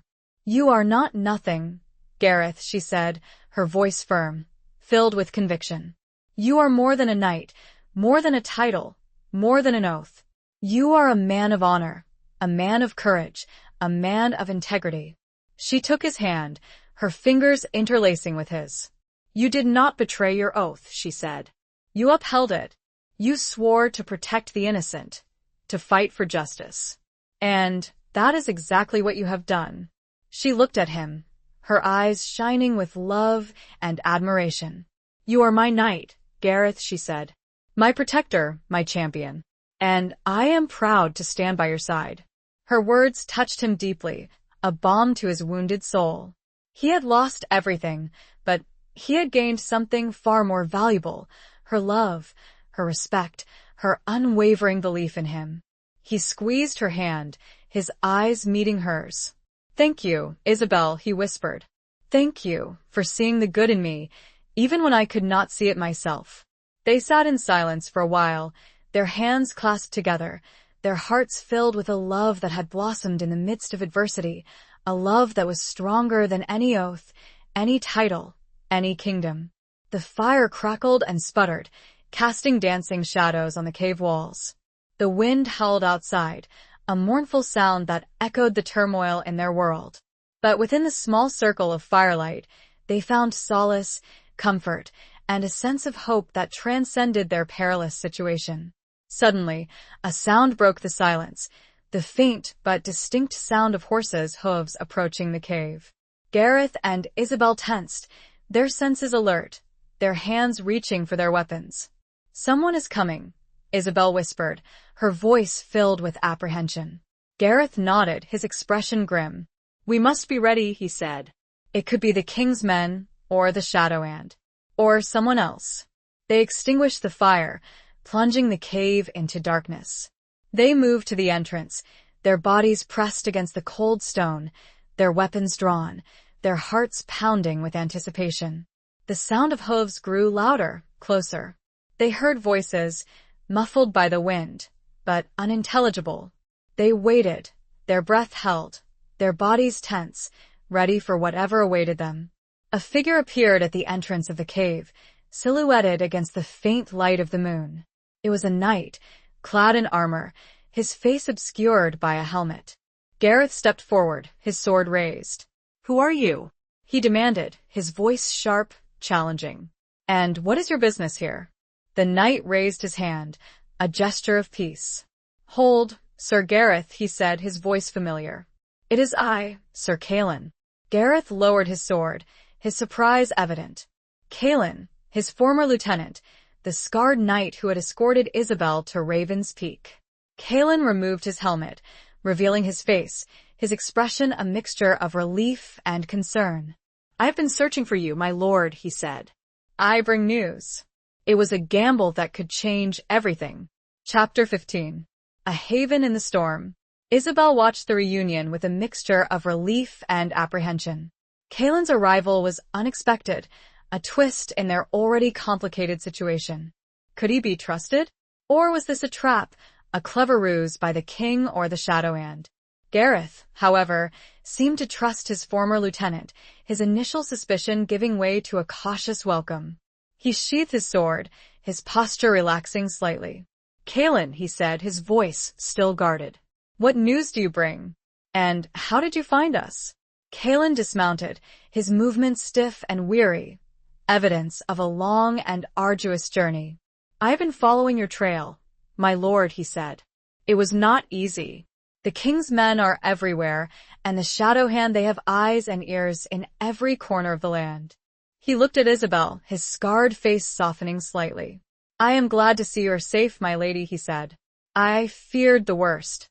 He turned back to Gareth, his expression grave. "The news I bring is not good, my lord," he said. The king has declared you a traitor, an outlaw. He has offered a substantial reward for your capture, dead or alive. And Elmsworth, he is leading the hunt himself. Gareth nodded, his face grim. I expected as much, he said. But what of Raven's Peak? What of my men? Kaelin hesitated, his gaze dropping to the ground. Raven's Peak has been seized by the king's forces, he said. Your men, they were given a choice. Swear allegiance to the king, or face imprisonment, or worse. He looked up at Gareth, his eyes filled with a mixture of shame and sorrow. Most chose to bend the knee, he said. They had families, obligations. They could not afford to defy the king. Gareth's expression hardened, a flicker of pain crossing his features. He had lost his stronghold, his men, his place in the world. He was truly an outlaw now, stripped of everything but his honor and his determination to fight for justice. And you, Kaelin? Gareth asked, his voice low and intense. What choice did you make? Kaelin met his gaze, his eyes unwavering. I chose to remain loyal to you, my lord, he said. I could not serve a king who is a tyrant, who persecutes the innocent. I could not betray the oath I swore to you, to uphold the law, to protect the weak. He reached into his tunic and produced a small, intricately carved wooden token, identical to the one Gareth had shown to Master Elric. I have also been in contact with the scholar, he said. He told me of your quest, of your plan to infiltrate the Shadowhand. He believes in you, my lord. And so do I. Gareth took the token, his fingers closing around it. He looked at Kaelin, his eyes filled with a mixture of gratitude and relief. He had not been abandoned. He had found an ally, a loyal friend, in the midst of his enemies. Thank you, Kaelin, he said, his voice thick with emotion. Your loyalty, it means more to me than you know. He turned to Isabel, his expression softening. It seems we are not alone after all, he said. We have a friend, a companion in this fight. Isabel smiled, her heart filled with a renewed sense of hope. Kaelin's arrival was a turning point, a sign that they were not defeated, that they still had a chance to achieve their goal. We must reach the Whisperwood, she said. We must find the monastery, the refuge that Alara promised. Kaelin nodded. I know the way, he said. I have traveled those lands before. It is a dangerous journey, but I believe we can make it. Together. They spent the rest of the night in the cave, sharing their stories, making plans, preparing for the final leg of their journey. Kaelin's knowledge of the terrain, his experience as a warrior, proved invaluable. He offered insights, suggestions, and a renewed sense of confidence to their mission. As dawn broke, they emerged from the cave, ready to face whatever challenges lay ahead. They were three now, a small band of outlaws, united by a common purpose, a shared destiny. They were fugitives, hunted by powerful enemies, but they were not afraid. They had found a haven in the storm, a moment of respite, a renewed sense of hope. They had found strength in each other, in their loyalty, in their unwavering belief in justice. They mounted their horses, their faces set, their eyes fixed on the distant horizon, where the Whisperwood awaited, a place of mystery, of legend, of refuge. The final part of the journey began. It would bring them face to face, at last, with a future they could only barely imagine. But first, Kaelin had a suggestion. A detour. He knew a place. Chapter 16. The Heart's Awakening. Kaelin's suggestion of a detour was met with cautious optimism. He proposed they seek refuge at a hidden valley, known only to a few trusted scouts and hunters, a place where they could rest, recuperate, and plan their final approach to the Whisperwood. He called it Hunter's Rest. It is a place of peace, Kaelin explained, shielded from the outside world by towering cliffs and dense forests. There is fresh water, game is plentiful, and the caves provide shelter from the elements. It is a sanctuary. Isabel and Gareth, weary from their relentless flight, agreed to the detour. They were both physically and emotionally exhausted, their bodies aching, their minds reeling from the constant threat of discovery.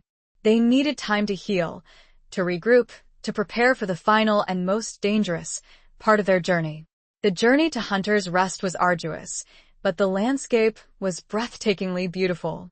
They rode through valleys carpeted with wildflowers, past cascading waterfalls, and along towering cliffs that offered panoramic views of the surrounding countryside. The beauty of the natural world, untouched by the king's tyranny, offered a balm to their wounded spirits, a reminder of what they were fighting for. As they rode, Kaelin shared stories of his past, of his life before he joined Gareth's service.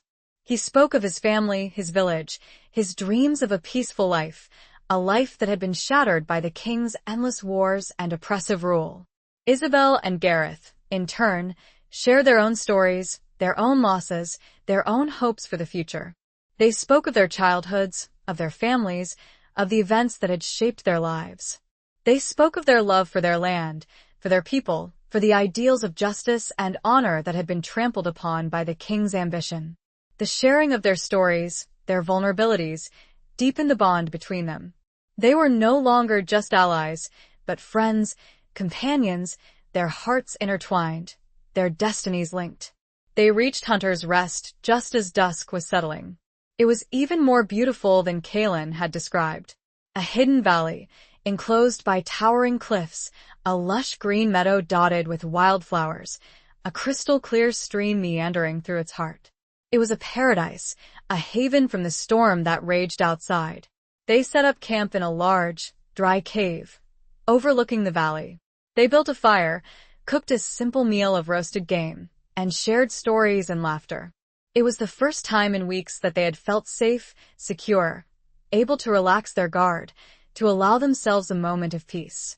As the evening progressed, Isabel found herself drawn to Gareth, her heart filled with a love that had blossomed in the midst of adversity, a love that was both passionate and profound. She had always admired his strength, his courage, his unwavering sense of justice. But now, she saw a different side of him, a vulnerability, a tenderness that she had only glimpsed before. She watched him as he spoke with Kaelin, his face illuminated by the firelight, his eyes filled with a warmth, a kindness that melted her heart. She realized that she was in love with him, deeply, irrevocably in love. Later, as Kaelin slept soundly, exhausted from his long journey, Isabel and Gareth sat together by the fire, gazing out at the star-filled sky. The silence between them was comfortable, filled with unspoken emotions, with a shared understanding that transcended words. Gareth turned to her, his eyes meeting hers. He saw in her eyes a reflection of his own feelings, a love that was both tender and fierce, a love that had defied all odds, that had blossomed in the heart of darkness. He reached out and took her hand, his fingers interlacing with hers.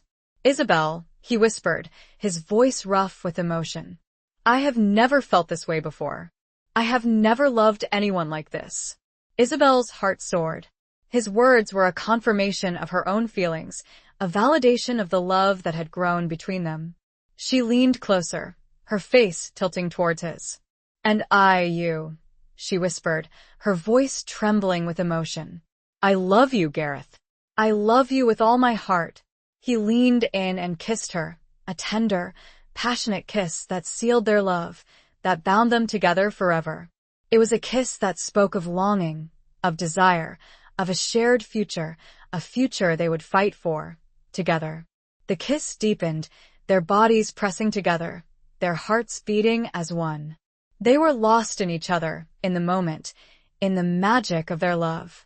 The world outside, the dangers they faced, the enemies that hunted them, faded away, replaced by the warmth, the tenderness, the passion of their embrace. They spent the night together, wrapped in each other's arms, their love a beacon of hope in the darkness, a promise of a brighter future. They had found each other, in the most unlikely of circumstances, and their love was a testament to the resilience of the human spirit, to the power of hope, to the enduring strength of the heart's awakening. It would not be easy, but they knew they could face anything, as long as they were together. Chapter 17. Shadows of War. Their idyll in Hunter's Rest was short-lived. While the valley offered a temporary respite, a chance to heal and reconnect, the outside world, with its dangers and demands, continued to intrude. The threat of the king and the shadow hand loomed large, a constant reminder of the perilous journey that still lay ahead. A few days after their arrival, while scouting the surrounding area, Kalen discovered fresh tracks, signs of a large group of riders, heading in the direction of the Whisperwood. He returned to the camp, his face grim, his news unsettling. "It is Elmsworth," he said. "He is leading a company of king's men, and I believe shadow hand assassins. They're searching for you, my lord, my lady. And they're closing in." Gareth and Isabel exchanged a look of concern. Their sanctuary had been compromised. Their time of peace was over.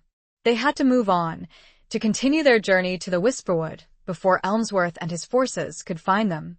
"How long do we have?" Gareth asked, his voice calm, but his eyes betraying a hint of urgency. Kalen shook his head. "Not long," he said. "Perhaps a day, maybe two. They are moving swiftly and they know this land." They spent the rest of the day preparing for their departure. They gathered their supplies, packed their horses, and made ready for the final and most dangerous leg of their journey. As dusk settled, they stood together at the edge of the valley, gazing out at the darkening landscape. The mountains loomed around them, their peaks shrouded in mist, their slopes covered in a blanket of dark forest. The Whisperwood lay just beyond, a place of mystery, of legend, of refuge. Isabel turned to Gareth, her eyes filled with a mixture of apprehension and determination. "Are you ready?" she asked. Gareth met her gaze, his own eyes reflecting her emotions. He nodded. "I am ready," he said. "We will face this together. We will not give up." He took her hand, his fingers interlacing with hers. He looked at her, his love for her shining in his eyes, a beacon of hope in the gathering darkness. "No matter what happens, Isabel," he said, his voice low and earnest. "I will always protect you. I will always be by your side." Isabel squeezed his hand, her heart filled with a love that was stronger than any fear, any danger. "And you, Gareth," she whispered. "Always." They mounted their horses, Kalen leading the way, and rode out of Hunter's Rest, leaving behind their temporary sanctuary, their moment of peace. They were entering the final stage of their journey, a journey that would test their courage, their loyalty, their love. As they rode, the distant sounds of war drums echoed through the mountains, a chilling reminder of the conflict that raged beyond the borders of their hidden valley. The king's forces were on the move, their armies clashing with rebellious lords, their grip on the kingdom weakening. The drums were a sign, a warning. The war was coming closer, and they were caught in the middle of it. They were not just fugitives, fleeing for their lives, but players in a larger game, a struggle for power, for control of the kingdom. Gareth, listening to the drums, his expression grim, realized the implications. "Elmsworth is not just hunting us," he said. "He is leading an army. He is preparing for war." Isabel looked at him, her eyes filled with concern. "What does it mean?" she asked. Gareth shook his head. "It means that the kingdom is on the brink of chaos," he said. "The king's tyranny has pushed the nobles to the breaking point. Rebellion is brewing, and Elmsworth is stoking the flames." He paused, his gaze distant, his mind racing. "The Shadow Ant," he said. "They are behind this. They are manipulating events, orchestrating the conflict, seeking to profit from the chaos." He turned to Isabel, his eyes filled with a sudden realization. "We must reach the Whisperwood," he said. "But not just for refuge. We must find the monastery, the leaders of the rebellion. We must warn them. We must expose the Shadow Hand's plot before it is too late." Their journey had taken on a new urgency, a new significance. They were not just seeking sanctuary, but fighting to save the kingdom, to prevent a war that could engulf the land in flames. The shadows of war loomed large, threatening to consume them, but they rode on, their courage unwavering, their love for each other their guiding star. The drums grew louder. They were riding towards a conflict neither fully understood, but knew they must face. The fate of the kingdom, perhaps, rested on their shoulders. Chapter 18. The Edge of Destiny. The Whisperwood lived up to its name. As they entered its borders, a sense of profound stillness settled over them, a silence so deep it felt almost tangible. The trees were ancient, their branches gnarled and twisted, their leaves a deep, almost unnatural green. The air was thick with mist, swirling and eddying around them, obscuring their vision, creating an ethereal, otherworldly atmosphere.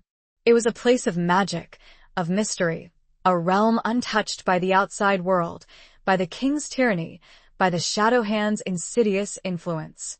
It was a place where the veil between worlds seemed thin, where the spirits of the past lingered, where the whispers of the ancient ones could be heard in the rustling of the leaves. Kalen, who had traveled these lands before, guided them through the labyrinthine paths, his senses alert, his knowledge of the terrain their only lifeline. He warned them of the dangers of the Whisperwood, of its hidden creatures, of its treacherous bogs and quicksand, of its illusions and enchantments. "We must be careful," he said, his voice low and cautious. "This is not a place for the faint of heart. The Whisperwood tests those who enter, and not all survive." Gareth and Isabel, though apprehensive, were not deterred. They had come too far, faced too many dangers, to turn back now. They were determined to reach the monastery, to find refuge, to warn the rebels of the Shadow Hand's plot. As they journeyed deeper into the Whisperwood, they encountered strange and wondrous sights. They saw creatures they had only heard of in legends, luminous birds with iridescent feathers, shy forest spirits that flitted among the trees, ancient standing stones covered in cryptic runes. They also felt the presence of something else, something darker, more sinister. A sense of being watched, of being followed, of a hidden presence lurking just beyond their perception. "The Shadow Hand," Gareth murmured, his hand resting on the hilt of his sword. "They are here. They know we are coming." Isabel nodded, her heart pounding with a mixture of fear and anticipation. She could feel it too, a subtle shift in the atmosphere, a chilling presence that seemed to permeate the very air they breathed. They pressed on, their pace quickening, their senses heightened. They were nearing their destination, the monastery that promised sanctuary, but they were also entering the heart of the Shadow Hand's territory, a place where danger lurked around every corner. Suddenly, the mist thickened, swirling around them, obscuring their vision completely. They were enveloped in a dense, white fog, unable to see more than a few feet in front of them. "Stay close," Gareth commanded, his voice calm but firm. "Do not lose sight of each other." They rode slowly, cautiously, their horses' hooves muffled by the thick mist. The silence was broken only by the sound of their breathing, the creaking of their saddles, and the occasional rustle of unseen creatures in the undergrowth. Then they heard it, a faint, melodic sound, a haunting melody that seemed to come from everywhere and nowhere at once. It was a song, a siren's call, both beautiful and terrifying. "What is that?" Isabel whispered, her voice trembling slightly. Kalen shook his head. "I do not know," he said. "But it is enchanting. We must resist it. We must not be lured away." They tried to ignore the song, to focus on their path, but it was difficult. The melody was seductive, alluring, drawing them towards an unknown destination, an unseen danger. Gareth, sensing the danger, drew his sword. "We must fight it," he said. "We must break the enchantment." He began to hum a counter-melody, a simple, grounding tune that he had learned in his childhood. It was a song of courage, of resilience, of defiance. Isabel, remembering the songs of her own people, joined him, her voice blending with his, creating a harmony that pushed back against the seductive melody of the Whisperwood. Kalen, too, added his voice, a deep, resonant chant that echoed the ancient rhythms of the land. Together, their voices formed a shield, a barrier against the enchantment, a beacon of hope in the swirling mist. The siren's song faded, replaced by the sound of their own voices, their own determination, their own unwavering will. The mist began to dissipate, slowly revealing their surroundings. They found themselves standing on the edge of a clearing, and in the center stood the monastery. It was not a grand structure, not a towering fortress, but a simple, unassuming building made of wood and stone, blending seamlessly with the surrounding forest. It was a place of peace, of refuge, of sanctuary. But as they approached, they saw that something was wrong. The gates were open, unguarded. There was no sign of life, no sound of activity. The monastery was silent. They dismounted, their hearts pounding with apprehension. They entered the clearing cautiously, their weapons drawn, their senses alert. They found the monks slaughtered. The shadow hand had been there before them. They had not escaped the serpent's kiss. They were on the edge of destiny, their journey taking a devastating turn, their hopes for refuge shattered by the brutal reality of the shadow hand's reach. Their quest for justice had led them to a scene of unimaginable horror, a testament to the darkness they were fighting against. And standing among the fallen was Elmsworth, waiting. Chapter 19. A Kingdom's Stand. The scene that greeted them was one of unimaginable horror, a tableau of death and destruction that chilled them to the bone. The monks, their peaceful lives dedicated to prayer and contemplation, lay slaughtered, their bodies scattered across the courtyard, their faces frozen in expressions of terror and pain. Elmsworth stood amidst the carnage, his face a mask of cold triumph, his hands stained with blood. He was flanked by a group of shadow hand assassins, their faces hidden by dark hoods, their weapons gleaming in the faint light that filtered through the trees. "Welcome, Lady Isabel," Sir Gareth Elmsworth said, his voice dripping with sarcasm. "I have been expecting you." Isabel's heart sank. They had been betrayed, their sanctuary violated, their hopes for refuge shattered. She looked at Gareth, her eyes filled with a mixture of grief and fury. Gareth's expression was grim, his jaw clenched, his eyes blazing with a cold rage. He had failed. He had failed to protect the innocent. He had failed to reach the monastery in time. He had failed to prevent the Shadow Hand's brutal attack. "You monster," Isabel hissed, her voice trembling with emotion. "You will pay for this." Elmsworth laughed, a cruel, mocking sound that echoed through the silent courtyard. "Pay for what?" he asked. "For ridding the kingdom of traitors? For upholding the king's law?" "You are the traitor, Elmsworth," Gareth said, his voice low and dangerous. "You and your shadow hand assassins. You have poisoned the king's mind. You have orchestrated this slaughter. You have betrayed the very foundations of this kingdom." Elmsworth's smile vanished, replaced by a look of cold fury. "Aiutare accuse-me?" He snarled. "You, the outlaw, the traitor, the rebel? You have no right to speak of justice, of honor." "I have more right than you, Elmsworth," Gareth retorted. "I have fought for this kingdom. I have served its people. You have only served yourself, your ambition, your twisted desire for power." He stepped forward, his sword raised. "This ends now, Elmsworth," he said.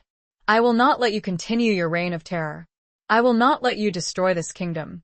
Elmsworth sneered. "You are alone, Gareth," he said. "Outnumbered, outmatched. You cannot win." "I am not alone," Gareth replied, his voice ringing with conviction. He turned to Kaelin, who stood beside him, his sword drawn, his face resolute. "Kaelin," he said, "will you stand with me? Will you fight for justice, for honor, for the future of this kingdom?" Kaelin nodded, his eyes unwavering. "I will, my lord," he said. "I swore an oath to you, and I will not break it. I will fight by your side until the end." Gareth turned to Isabel, his eyes filled with love and determination. "Isabel," he said, "stay back. This is my fight." Isabel shook her head, her eyes blazing with defiance. "No, Gareth," she said. "This is our fight. I will not stand idly by while you risk your life. I will fight beside you, for my father, for the monks, for the future of Westmere." She drew her dagger, the small blade gleaming in the dim light.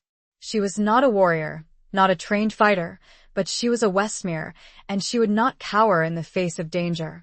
Elmsworth laughed again, his amusement evident. "A woman with a dagger?" he mocked. "You are no match for my assassins." "Do not underestimate her," Elmsworth, Gareth said, his voice cold and hard. "She has the heart of a lion, the spirit of a warrior. She is more than a match for you and your cowardly assassins." The battle was joined. Gareth and Kaelin fought with the skill and ferocity of seasoned warriors, their swords a blur of motion, their courage unwavering. Isabel, though less experienced, fought with a fierce determination, her dagger flashing in the dim light, her movements agile and swift. Elmsworth, though a skilled swordsman himself, was no match for Gareth's rage, for his righteous fury. He was driven back, his defenses crumbling under the onslaught of Gareth's attacks. The Shadowhand assassins, though numerous, were no match for the combined might of Gareth, Kaelin, and Isabel. They fell one by one, their dark hoods stained with their own blood. The courtyard became a scene of chaos, of clashing steel, of desperate cries, of the sounds of battle. The air was thick with a scent of blood, of sweat, of death. As the fight raged, a horn sounded in the distance, a clear, resonant call that echoed through the Whisperwood. Elmsworth's eyes widened in surprise, then in fear. "What is that?" he demanded. Gareth smiled, a grim, determined smile. "That, Elmsworth," he said, "is the sound of justice. The sound of a kingdom rising up against tyranny." From the trees surrounding the monastery, figures emerged, warriors clad in armor, their banners bearing the symbols of various noble houses, united in their opposition to the king and the Shadowhand. They were the rebels, the forces of resistance, and they had come to join the fight. The tide had turned. The kingdom was making its stand. Chapter 20. The Reckoning of Love and Duty. The arrival of the rebel forces transformed the battle, shifting the balance of power decisively against Elmsworth and his remaining Shadowhand assassins. The courtyard, once a scene of desperate defense, became a battlefield where the forces of justice and tyranny clashed in a final, decisive confrontation. The rebel warriors, led by a council of noble lords and ladies who had grown weary of King Edric's oppressive rule, fought with a fierce determination, their hearts filled with a desire for freedom, for justice, for a return to the ancient laws and traditions of the kingdom. Elmsworth, seeing his advantage evaporate, his forces dwindling, fought with a desperate fury, his face contorted with rage and fear. He knew that he was defeated, that his reign of terror was coming to an end, but he would not surrender. He would fight to the death, taking as many of his enemies with him as he could.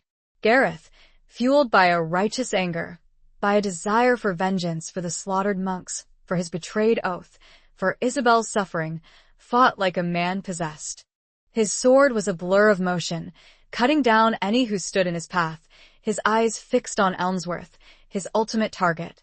Isabel, fighting alongside Kaelin, proved to be a formidable opponent, her dagger flashing in the dim light, her movements swift and agile. She had found her courage, her strength, her inner warrior, and she would not yield. She fought for her father, for her people, for the future of Westmere, for the love she shared with Gareth. The battle raged, the clash of steel echoing through the Whisperwood, the cries of the wounded and dying mingling with the sounds of war drums and battle horns.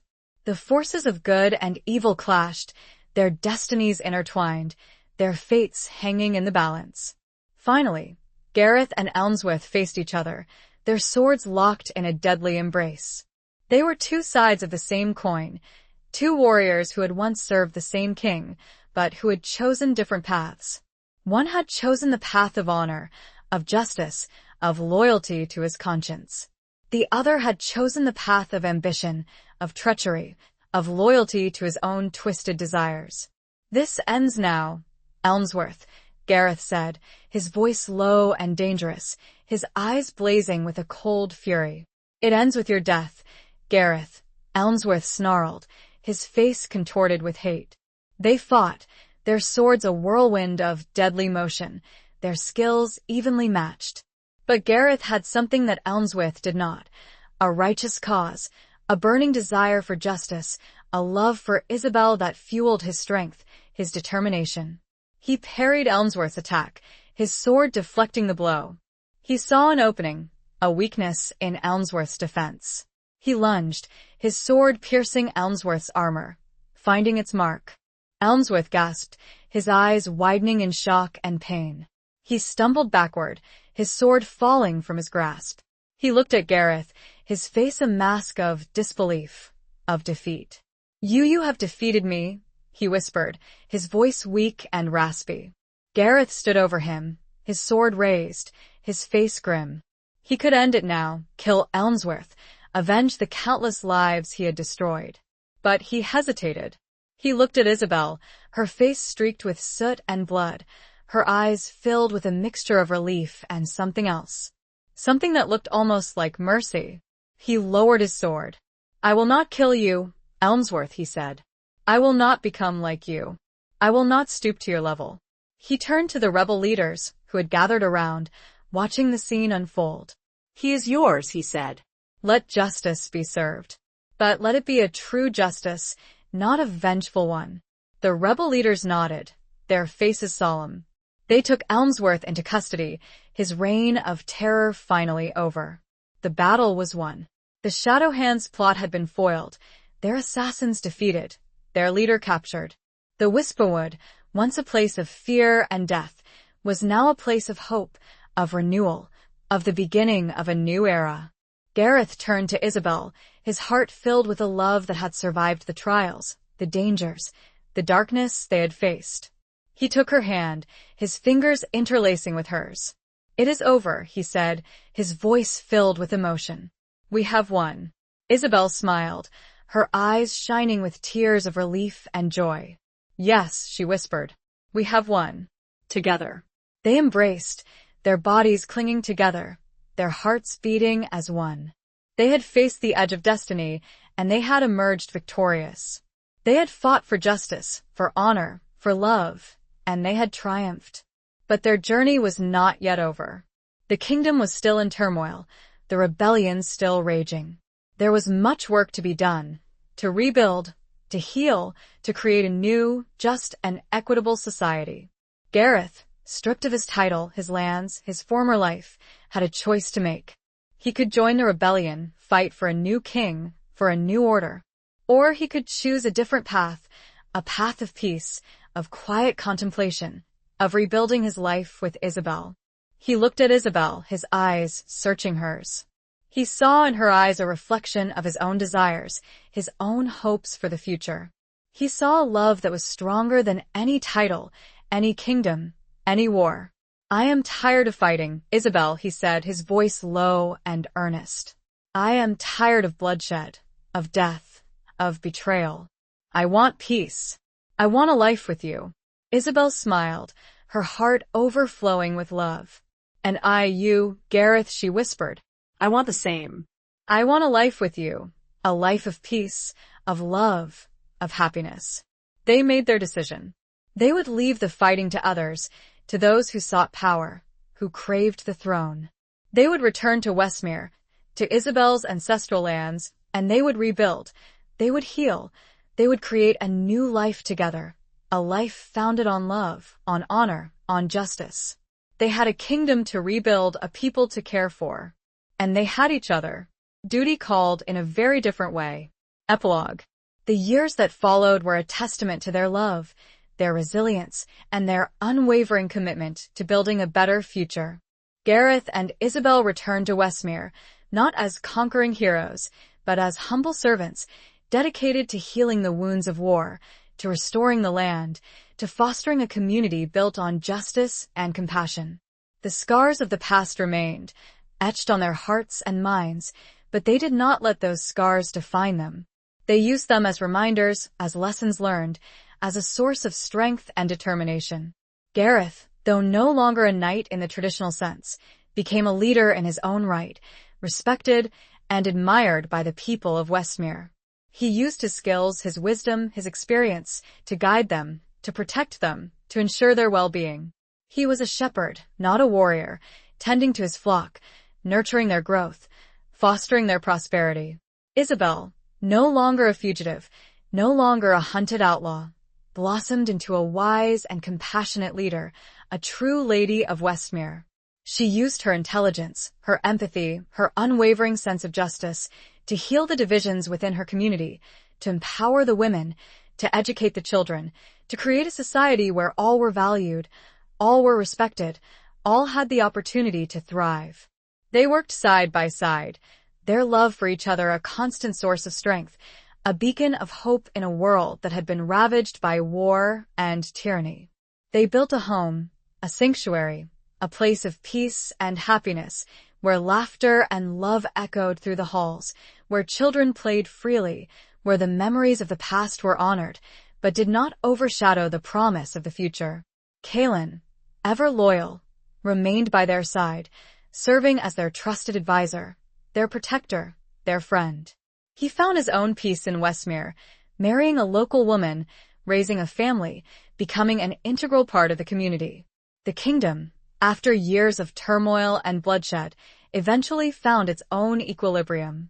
A new king, a just and wise ruler, ascended the throne, guided by the council of noble lords and ladies who had led the rebellion.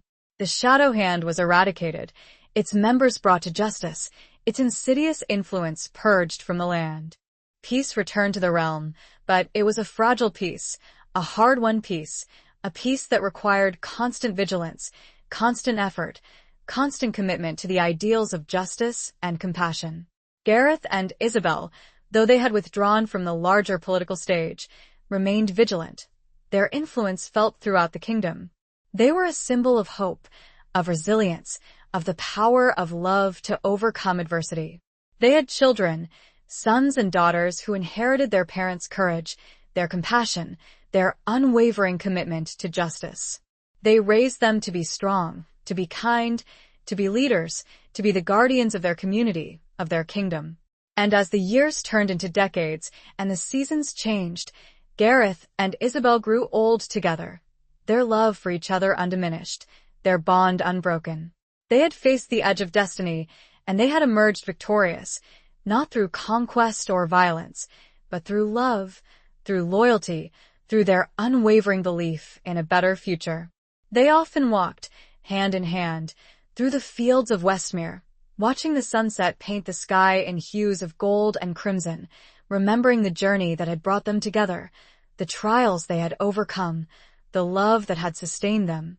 And in their twilight years, as they sat by the fire, their grandchildren gathered around them, listening to the stories of their past, they knew that they had lived a life well lived, a life filled with purpose, with meaning, with love. They had faced the darkness, and they had found the light.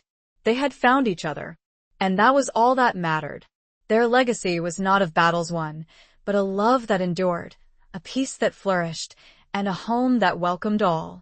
The end.